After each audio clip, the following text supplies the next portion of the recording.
Story வந்து real இன்ஸ்பிரேஷனா sir? ஏதாவது நீங்கள் பார்த்ததா, இல்லை பேப்பரில் மாதிரி வந்து தகவல் அடிப்படையிலையா? அப்புறம் பர்டிகுலராக ஹீரோவுக்கு அந்த மாதிரி டெஃபண்ட் அப்போ வச்சதுக்கான காரணம் என்ன சார்?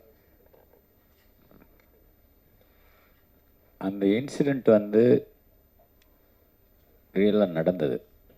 ஆனால் சென்னையில் தான். ஆனால் நான் அந்த ஸ்கூல் பேர் சொல்ல முடியாது. அந்த பிளைண்ட் ஸ்கூல், ஒரு பிளைண்ட் ஸ்கூலில்.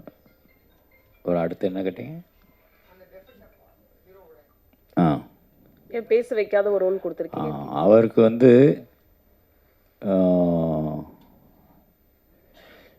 பேசி பேசியே தான் வசனத்தில் சொல்லியே தான் புரிய வைக்கணுன்ற ஒரு ஒரு ஒரு இந்த காலத்தில் பேசாமலையும் புரிய வைக்கலாம் அப்படின்னு எடுத்துக்கிட்ட ஒரு ஒரு ஒரு முயற்சி.